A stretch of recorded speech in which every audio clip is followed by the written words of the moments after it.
और आज मैं आपके साथ शेयर करने वाली हूँ डिफरेंट वेज़ कि हम किस तरह से कैलकुलेट कर सकते हैं किसी डॉक्यूमेंट और क्यूरी में सिमिलैरिटी को। तो इन्फॉर्मेशन रिट्रीवल में काफ़ी ज़्यादा ऐसे मेथड्स हैं जिसके थ्रू हम फाइंड आउट कर सकते हैं सिमिलैरिटी, लेकिन आज जो है मैं और मेरी जो ग्रुप मेंबर है नूर, हम 5 तरीक़ों के बारे में बताएंगे। तो सबसे पहले मैं आपको 3 टेक्निक्स हैं उनके बारे में बताऊंगी कि हम किस तरह से सिमिलैरिटी फाइंड आउट कर सकते हैं। तो वो 3 टेक्निक्स जो हैं वो TF-IDF है, नंबर 2 है cosine similarity and number 3 is jacket similarity. तो सबसे पहले मैं आपको बताने जा रही हूँ TF-IDF के बारे में कि वो किस तरह से वर्क करता है। तो ये हमारे पास TF-IDF है सबसे पहले जो कि एवेल्यूएट करता है कि एक वर्ड जो है डॉक्यूमेंट में या कलेक्शन ऑफ डॉक्यूमेंट्स में कितना रेलिवेंट है। ठीक है, तो उसके लिए हम क्या करते हैं, उस फॉलोइंग टर्म की टर्म फ्रीक्वेंसी निकालते हैं। मतलब कि हम ये देखते हैं कि वो टर्म जो है उस डॉक्यूमेंट में कितनी दफ़ा मौजूद है। दूसरा, हम उसकी IDF जो है वो देखते हैं, उसका इन्वर्स डॉक्यूमेंट फ्रीक्वेंसी देखते हैं कि वो फॉलोइंग टर्म कितने ज़्यादा डॉक्यूमेंट्स में आई हुई है। ओके, सो TF-IDF को हम कैलकुलेट किस तरह से करते हैं ये मैं आपको नेक्स्ट स्लाइड में बताती हूँ। सबसे पहले हम इंडिविजुअल देख लेते हैं कि TF क्या होता है और IDF क्या होता है। तो टर्म फ्रीक्वेंसी क्या होती है कि एक हमारे पास अगर टर्म है, ठीक है, तो उस टर्म की हमने अगर फॉर एग्ज़ाम्पल हमारे पास कैट है, तो हमने ये देखना है कि वो टर्म हमारे पास कितनी दफ़ा आई हुई है एक डॉक्यूमेंट में, तो हम उसको कैलकुलेट कर लेंगे। फॉर एग्ज़ाम्पल एक डॉक्यूमेंट में हमारे पास अगर कैट टर्म जो है वो 10 दफ़ा आई है या फॉर एग्ज़ाम्पल 20 दफ़ा आई है, तो हम उसको कैलकुलेट करके उसको हम डिवाइड करेंगे टोटल नंबर ऑफ़ वर्ड्स उस डॉक्यूमेंट में जो पाए जा रहे हैं। ये देखें, TF is equal to number of times term T appears in a document. अब टर्म T क्या है?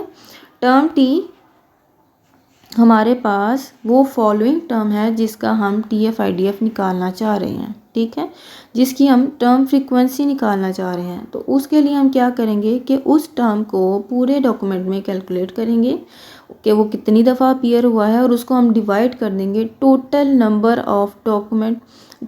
ऑफ टर्म्स जो उस डॉक्यूमेंट में पाई जा रही हैं। ठीक है, अब नेक्स्ट है हमारे पास इन्वर्स डॉक्यूमेंट फ्रीक्वेंसी। अब ये हमारे पास क्या है कि हमने वो डॉक्यूमेंट जो है जिसके अंदर वो फॉलोइंग वर्ड पाया जा रहा है, हमने वो कैलकुलेट करना है कि वो कितने डॉक्यूमेंट्स में पाया जा रहा है। तो उसके लिए हम क्या करते हैं कि हम टोटल नंबर ऑफ़ डॉक्यूमेंट्स को डिवाइड कर देते हैं नंबर ऑफ़ डॉक्यूमेंट्स में जिसमें T टर्म जो है वो पाई जा रही है। ओके, तो उसके लिए हम क्या करेंगे कि जितने भी हमारे पास डॉक्यूमेंट हैं वो उसका हम चेक करेंगे कि इस डॉक्यूमेंट में ये टर्म पाई जा रही है या नहीं पाई जा रही है। अगर तो वो टर्म उसमें पाई जा रही है तो हम उसको जो हमारे नंबर ऑफ़ डॉक्यूमेंट हैं विद टर्म T उसमें ऐड कर लेंगे। ठीक है, तो इन दोनों को हम डिवाइड करेंगे, टोटल नंबर ऑफ़ डॉक्यूमेंट्स को डिवाइड करेंगे total number of documents with term T in it, और फिर हम उसका लॉग ले लेंगे। अब ये हमारे पास एक एग्जांपल है। अच्छा, यहाँ पे एक और चीज़ मेंशन है कि अगर तो उसका आंसर जो है हमारे पास TF-IDF का अगर तो 0 आता है तो इट मीन्स कि सिमिलैरिटी जो है वो ज़्यादा है, और अगर तो आंसर 1 के नज़दीक आ रहा है तो सिमिलैरिटी कम है। ठीक है, तो यहाँ पे मेरे पास एग्जांपल है कि अब यहाँ पे कुछ चीज़ें हैं जिसका हमने ये देखें। हमारे पास एक डॉक्यूमेंट है जिसमें 100 वर्ड्स हैं, जिसमें कैट जो है वो 3 टाइम्स आया। अब हमारे पास 2 चीज़ें आ गई हैं कि number of times the term T appear, कितनी दफ़ा ये 3 टाइम्स, और number of times the total number of words in that particular document कितने हैं, 100 वर्ड्स हैं। तो हम 3 को डिवाइड करेंगे 100 के साथ, तो हमारे पास आंसर आ जाता है 0.03। अभी ये TF का आंसर आया। उसके बाद हमने IDF कैलकुलेट करना है। IDF कैलकुलेट करने के लिए हम डिवाइड करेंगे टोटल नंबर ऑफ़ डॉक्यूमेंट्स जितने भी अवेलेबल हैं। तो हमारे पास यहाँ पे 10 मिलियन डॉक्यूमेंट्स जो हैं वो फॉर एग्जांपल इस एग्जांपल में बताए हुए हैं, उसको हम डिवाइड करेंगे उन डॉक्यूमेंट्स के साथ जिनमें वो फॉलोइंग टर्म पाई जा रही है। मतलब कि 1000 ऐसे डॉक्यूमेंट है जिसमें कि कैट टर्म मौजूद है, तो हम इन दोनों को आपस में डिवाइड करेंगे और एंड पे इसका लॉग ले लेंगे। सही है। तो लॉग के बाद जो भी आंसर आ रहा है 4 आंसर आया है। टीएफ का आंसर जो है वो 0.03 आया था। हमारे पास आईडीएफ का आंसर 4 आया है। इन दोनों को हम मल्टीप्लाई करेंगे तो हमारे पास 0.12 आंसर है। तो ये 0 से नज़दीक है, इट मीन्स कि सिमिलैरिटी जो है वो ज़्यादा पाई जा रही है। ठीक है, ये हमारा हो गया है TF IDF. Okay sir, second technique is cosine similarity. Cosine similarity जो है आपने मैथ्स में पढ़ा होगा कि हम एंगल को फाइंड आउट करते हैं। इसी तरीके से आईआर में कोसाइन सिमिलैरिटी का क्या काम है ये हम देखेंगे। तो दो डिफरेंट ऑब्जेक्ट्स में या दो डॉक्यूमेंट्स में सिमिलैरिटी को मेजर करने के लिए हम कोसाइन सिमिलैरिटी को यूज़ करते हैं। अब कोसाइन सिमिलैरिटी में हमें वेक्टराइज्ड फॉर्म में चीज़ें चाहिए होती हैं। तो हम क्या करते हैं कि जितने भी हमारे पास एक डॉक्यूमेंट में टर्म्स हैं या हमारे पास जितने भी कीवर्ड्स हैं, हर एक वर्ड को हम एक एक वेक्टर असाइन कर देते हैं। उस वेक्टर की जो रिप्रेजेंटेशन है वो किस तरह से करनी है वो मैं आपको नेक्स्ट बताती हूँ। फिर वो वेक्टर्स जो हैं उनको एक फॉर्मूला पे अप्लाई करते हैं। अब यहाँ पे हमारे पास यहाँ पे एक वो चीज़ बता रहे हैं, जैसे कि मैंने टीएफ आईडीएफ में बताया था कि इफ़ सिमिलैरिटी जो है वो 0 के नज़दीक आ रही होगी तो सिमिलैरिटी ज़्यादा है, और अगर तो वो 1 के नज़दीक आ रही होगी तो सिमिलैरिटी कम है। लेकिन कोसाइन सिमिलैरिटी में ये उसका ऑपोजिट है कि अगर तो दो डॉक्यूमेंट्स में सिमिलैरिटी 1 आ रही है तो then they are exactly alike, और अगर तो कोसाइन सिमिलैरिटी 0 आ रही है तो उनमें सिमिलैरिटी कम है। अच्छा, अब यहाँ पे एग्जाम्पल है। एग्जाम्पल में हमारे पास दो डॉक्यूमेंट हैं। Document 1 is deep learning can be hard and document 2 is deep learning can be simple. तो अब इसमें आप देखें तो यहाँ पे दोनों डॉक्यूमेंट में जो लास्ट वाले 2 वर्ड्स हैं सिर्फ वो डिफरेंट हैं।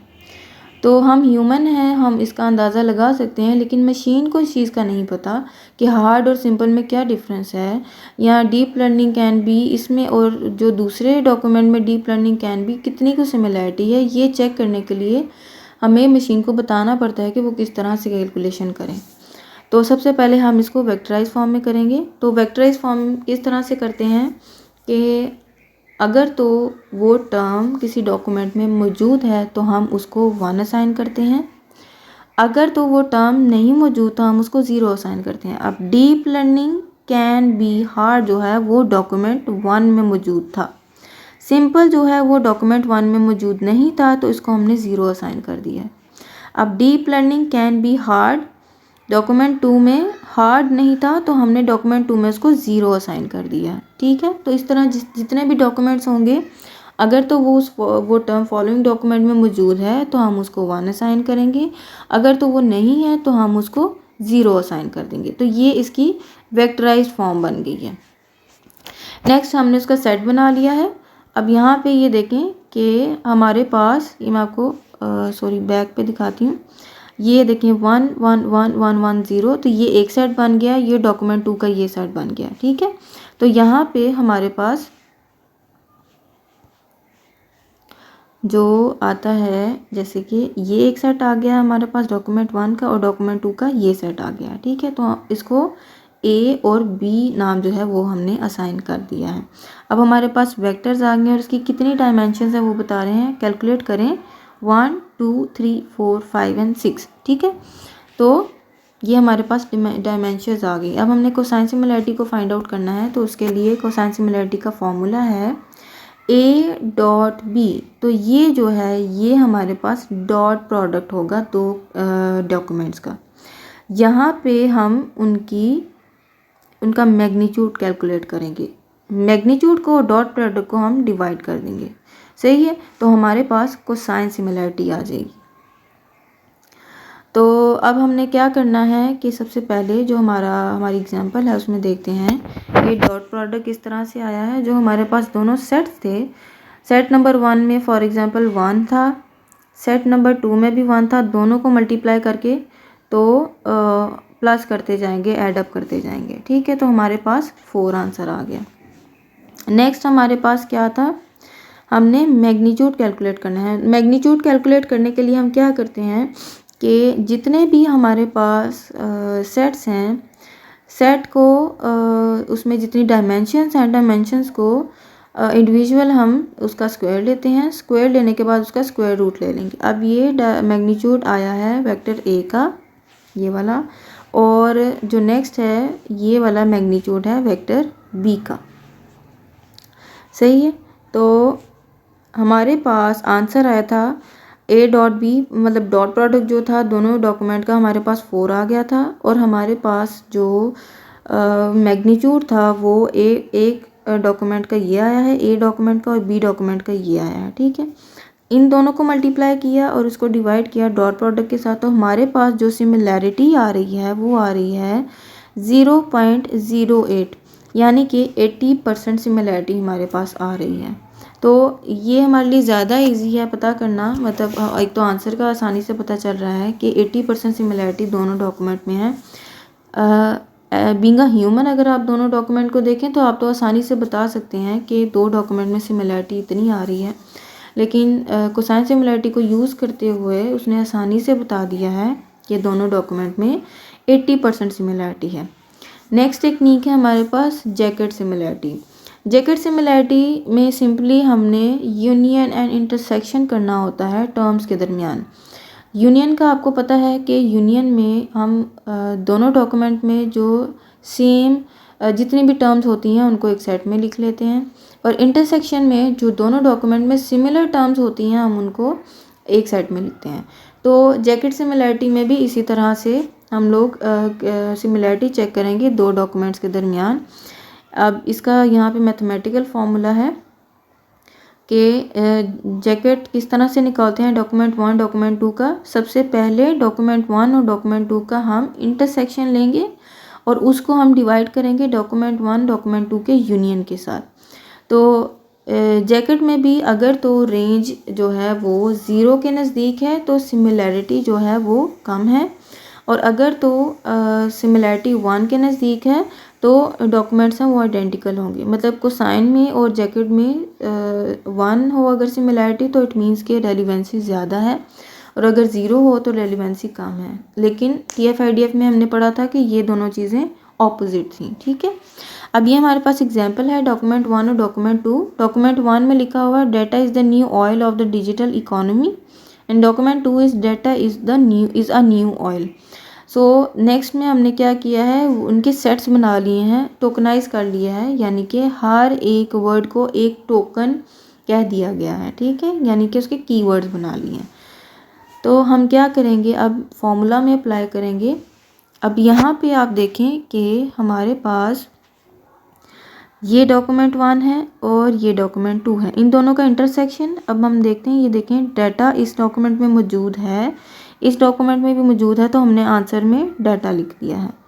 इस डॉक्यूमेंट 1 में मौजूद है, डॉक्यूमेंट 2 में भी मौजूद है, हमने यहाँ पे लिख दिया।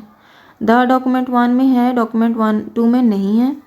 आगे न्यू डॉक्यूमेंट 1 में है, डॉक्यूमेंट 2 में भी है, तो हमने यहाँ पे लिख दिया। ऑयल डॉक्यूमेंट 1 में भी है, डॉक्यूमेंट 2 में भी है, तो हमने यहाँ पे लिख दिया। बाकी कोई भी वर्ड मैच नहीं कर रहा तो हमने उसको नहीं लिखा। नेक्स्ट जो यूनियन है, यूनियन में जितने डॉक्यूमेंट में वर्ड्स होंगे, जितने भी टोकन्स हैं, उन सब को हमने लिख लिया यहाँ पे। ठीक है, अब ये देखें जो इंटरसेक्शन वाला पार्ट है वो थोड़ा सा कम है, उसमें टोकन्स कम है। जो यूनियन वाला पार्ट है उसमें टोकन ज़्यादा हैं, क्योंकि वो सारे के सारे जो टोकन्स हैं उसको ऐड कर रहा है।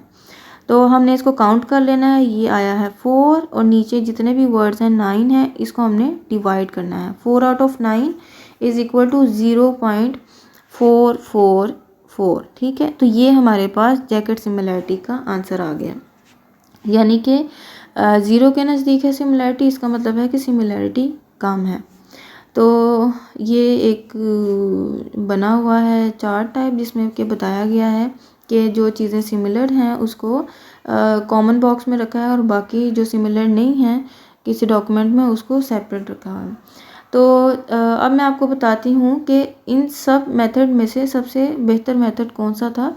तो सबसे बेहतर मेथड जो है वो कोसाइन सिमिलैरिटी है, इस वजह से क्योंकि उसमें हमें एग्जैक्ट पता चलता है कि दोनों डॉक्यूमेंट में सिमिलैरिटी कितनी है, और इसका वे भी आसान है। सारे के सारे वर्ड्स को वेक्टराइज कर दिया जाता है। वेक्टर्स फाइंड आउट करने के बाद सिंपली कोसाइन सिमिलैरिटी वाला फार्मूला अप्लाई करते हैं तो हमारे पास आंसर आ जाता है। जो जैकेट वाला है, जैकेट के वे में हमें हर वर्ड को लिखना पड़ेगा। अभी ये तो डॉक्यूमेंट छोटे हैं, लेकिन अगर हम एक्चुअल में डॉक्यूमेंट्स की बात करें तो एक्चुअल में डॉक्यूमेंट जो है वो काफ़ी बड़े होते हैं। उसके लिए हर डॉक्यूमेंट का यूनियन एंड इंटरसेक्शन निकालना काफ़ी मुश्किल हो जाएगा। और दूसरा जो TF-IDF वाला था, TF-IDF में सब के सब जो हमारे पास वर्ड्स हैं उनकी टर्म फ्रीक्वेंसी पहले से निकालें, फिर उसके बाद उसकी IDF निकालें और फिर उसको उसका आंसर फाइंड आउट करें, तो ये भी थोड़ा सा मुश्किल हो जाता है। और उसमें हमें सिर्फ एक सिंगल टर्म की फ्रीक्वेंसी का पता चलता है, जबकि कोसाइन सिमिलैरिटी में सब के सब जो हमारे पास पूरा डॉक्यूमेंट है उसकी सिमिलैरिटी का हमें पता चल जाता है। ठीक है, okay, so that's from my side. Thank you very much. I hope आपको समझ आ गई होगी। अल्लाह हाफिज़।